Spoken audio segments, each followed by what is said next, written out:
Linking on my brain.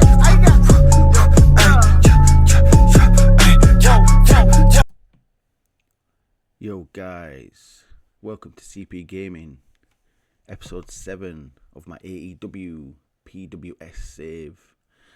It's been a little while, taken some time off, but now I'm back. I'm going to continue this series. If you want to see this series continue, please let me know in the comments below. I know it's been a bit of time. It's about a month and a bit since our last episode, but we are back with one of the best episodes I have done for AEW Collision. So without further ado, let's get into this show.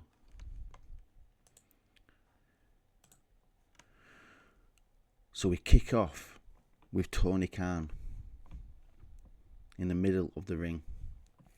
He's letting everyone know that Will Ospreay has an injury and will unfortunately have to give up his title. No decision has been made yet regarding crowning a new champion. However, he will keep everyone informed of the decision. Obviously in the last episode against Ricky Starks, Will Ospreay suffered an injury and he's going to be out for a couple of months. So we can't have a title sat on the sidelines for a couple of months. So he's had to give it up and we will be crowning a new champion at some point. Tony does get a slight popularity increase and a 56% segment rating. We're then moving to the next segment where we have Saraya in the ring. She has mic in hand and she says, "I stand here as your champion and don't make any mistake, I'll be your champion for a long time. There is no one in the back who can defeat me and you all know it. Yes, I have seen all the tweets about Sky Blue, but she isn't on my level. Trust me, I have been there and I know what it takes, and she doesn't. As for tonight, you won't see any more of us in this stinky state. Come on girls, let's go." So a nice promo there, 87% for Saraya. She does get a nice popularity increase. Sky Blue does get a nice popularity increase despite not being on camera. That's always good to see. We then move into our first match of the night, where we have the Learning Tree versus Private Party. And in a 2-star match, it is the Learning Tree who pick up the win. Big Bill was struggling for breath by the end of this match in a 12-minute match. It's not good. But some nice little increase for Big Bill and Chris Jericho there. 100% crowd reaction and 82% final score. That match did a lot better than I expected. But it is Big Bill that picks up the win for the Learning Tree. After the match, Chris Jericho grabs the mic. He says, "You see, MJF, did you see what Big Bill just did? He picked him up and slammed him down so hard he couldn't get back up. Now imagine what he could do to you, Max. We gave you the chance to join us, but you played to the crowd who hate you. That will be the last mistake you make against us. As Big Bill will challenge you next week on Dynamite for that title of yours, and it will be one of the shortest reigns in the history of AEW. And don't forget, what you can't learn from the Learning Tree is not worth learning." Chris Jericho there with a 94% promo. A complete diss on MJF. This feud is building up nicely. It's a nice popularity increase as well for both of them. We're then moving to our next match, where we have FTR versus Mike Bennett and Matt Taven. And in a 3-star match, it is FTR that pick up the win. Cash Wheeler with the win. Matt Taven was struggling for breath again. Another one who was gassed out after 15 minutes. Nice performances there by all four. Again, another match that did a lot better than what I expected off the FTR. Great tag team specialists. Did believe Mike Bennett and Matt Taven will bring it down a little bit, but 72% overall, that's great. After the match, it is FTR who stand in the ring, look towards the main camera, and they do the belt motion. It looks like the Young Bucks have been put on notice. So it looks like FTR coming for them tag titles. 71%.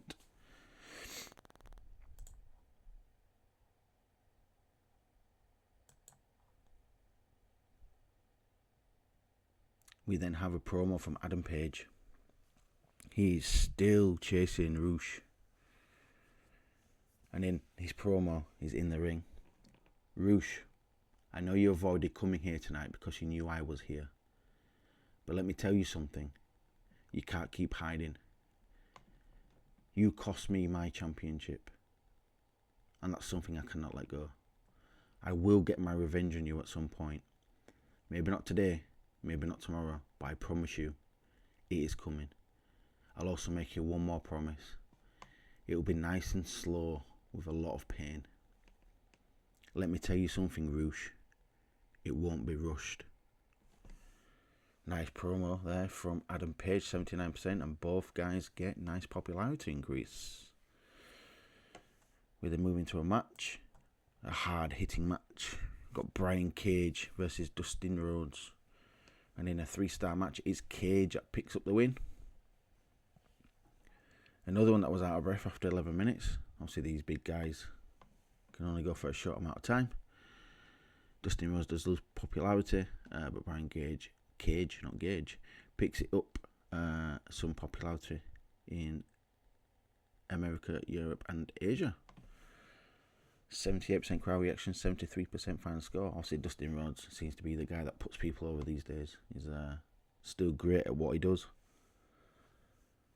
And as it should be, Brian Cage picking up the win. And straight after the match, we cut to a scene in the back where we see a brawl. It's Orange Cassidy and Lance Archer. They are fighting. They are throwing stuff at each other. This spills over into the arena.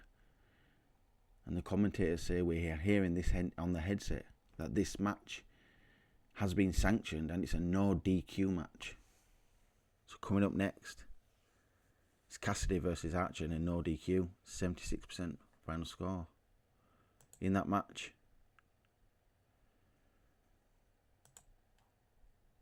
in a 2.5-star match, it is Lance Archer that picks up the win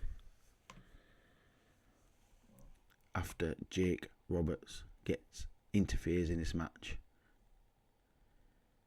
Again, another great match that I wasn't expecting this score from. Crowd reaction of 90. I believe that's going to be down to the DQ. 77% final score. It is Lance Archer who gets one over Orange Cassidy. We then cut to a pre-taped video vignette from the Dark Order. And in this package, which has James Mitchell, Alex Reynolds, John Silver, and one of the newest members, Vincent.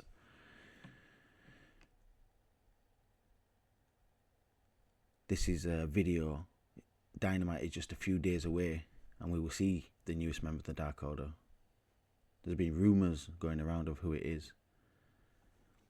In the video, we have the members standing around a fire in an alleyway that is filled with graffiti. There's no speaking on this, but all you can hear is the laughter of James Mitchell.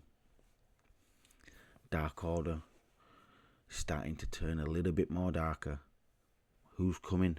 Who will be here in a few days? Who's the newest member? 77% rating.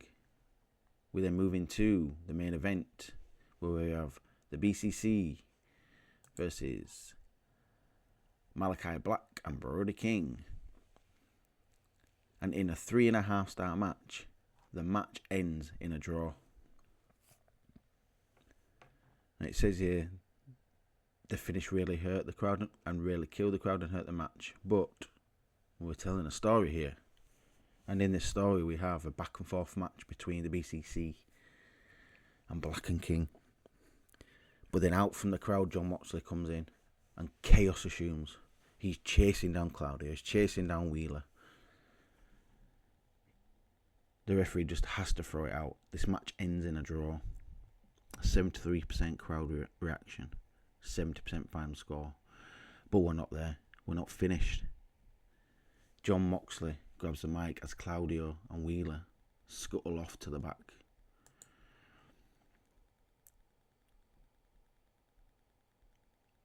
John grabs the mic and he says, oh guys, I was so close to getting you. Look how you run. You know what I'm capable of. And believe me when I say I will get both of you, and I mean it. You just don't know when I'll appear. And as for you, Daniel, oh, I haven't forgot about you. Oh, no. I will see you real soon. And when I do, I will make sure you retire for good this time. I'll let you into a little secret. I know the plans for the BCC, and they don't want you to know what they are planning. So what we're saying, Daniel, why don't you come out and face me before I reveal what the true plans have always been about for this group? John Moxley waits. Daniel Bryan doesn't appear. Bryan Danielson, sorry. No. Well, let me tell you, and before he can finish, Danielson music hits. He comes out and he says, John, come on. Why are we going there with this? We are brothers, right? What happened last week was a mix-up. And we don't need to go into details with this trailer trash. Daniel, listen. I ain't here for any kind of politics or any kind of cover-up. It's all about the truth and about the group was about, and I will. No. John. No. Listen, what happened last week can all be forgotten quickly. We both know that. Let's not dwell on a rushed decision or two. I tried to take my own path and you decided that wasn't the right choice, and I was attacked by guys I called my brothers. I cannot forgive that. John, listen, the end goal always had you there, but your decision to walk away made us panic. Don't let this be the end of it. Before we get to hear John Moxley's response, the commentators say we are at the end of the broadcast as the graphics start to appear. Tune in next week to hear what happens. 85% promo finish to the night. The BCC are starting to implode. What is the truth about this group? Well, there's only one way to find out. Stay tuned. We end the show with a 76%. Not too bad in itself. We gain popularity. That's what's always the goal. So guys, if you like this episode, please like and subscribe. Comment your thoughts. It's always great to hear feedback. Shout out to Herd85 for all the retweets. I'm hoping you guys are enjoying the show. Until next time for episode 8, this is CP Gaming saying goodbye.